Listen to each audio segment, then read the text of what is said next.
Hey there, my name is Trace Barnett, better known as the Bitter Socialite. One of my favorite desserts with apples is apple dumplings, and we're gonna throw a little bourbon in there just for some good measure. So to start, you can either use a store-bought pastry or you can make a pastry of your very own. You're gonna need one that's for a 2-pie crust. If you make your pie crust at home, go ahead, flatten that out in a disc and put that in the refrigerator for up to 30 minutes before you start cooking with it. Go ahead and kind of portion that out. There's gonna be a little bit of dough left over, and if there's any corrections you need to make or any additions that you wanna make, you can incorporate that leftover dough there. Take your rolling pin and gently flour that up. And then you're gonna roll each little portion out, and you roughly want a square or a circle that's like 6 or 7 inches in diameter. That's all gonna be determined by the size of your apples. You can use any kind of apple you want. After you've got that to square, I like to take one of these little pastry crimpers and just go ahead and make that into a nice square. So after you've rolled out your dough, it's time to get to the apples, the most important part. It's gonna peel the apple, it's also gonna core it, and one thing that I love about using this is it's gonna spiralize our apple core, and the apple's gonna cook quicker.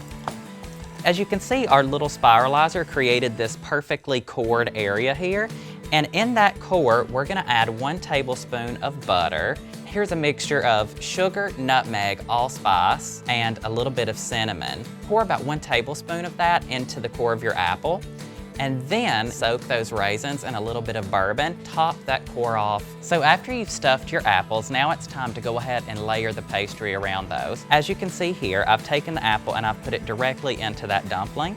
And then you just want to start forming your dough up, just like that.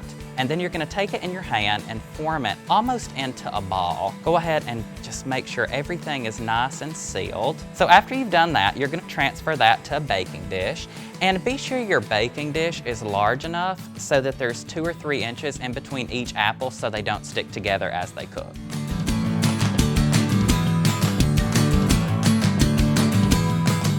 So after you've got your dumplings made, go ahead and utilize those pastry scraps that we talked about earlier and use that same crimper and cut out just the faint outline of a leaf. Go ahead and add a vein right through the middle of that to give it a little lifelike texture, and just go ahead and put that directly onto your dumpling, and then give it one final little dusting of the sugar, cinnamon, allspice, nutmeg mixture. And I don't like to waste any, so if you don't have enough scraps to make leaves for all of them, don't worry about it. Just put it on ones here, there, and everywhere, and just top the ones that don't have a leaf with a little extra sprinkle. So after we've got our dumplings in the pan, we're gonna throw together our bourbon brown sugar sauce. So you're gonna need 8 tablespoons of butter, and get those in a hot, medium-sized saucepan. So once your butter is melted, you want to add in your brown sugar. So once your brown sugar is completely dissolved into the butter, you want to go ahead and add in your bourbon. Give that a good stir, and then directly stir in some vanilla extract. Stir that really well to combine, and bring that to a boil. So after you've brought your brown sugar bourbon sauce to a boil, you're gonna reduce the heat to low and let that simmer for 5 minutes or so. Once that has simmered for 5 minutes, you wanna turn the heat off, take 1 spoonful and pour it directly over your apple dumpling.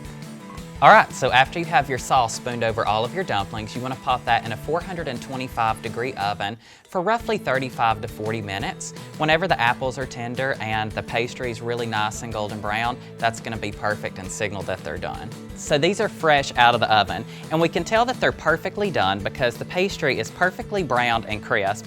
Our bourbon brown sugar sauce has caramelized and it has a really deep golden color. My favorite way to serve these apple dumplings is with, of course, a dollop of ice cream.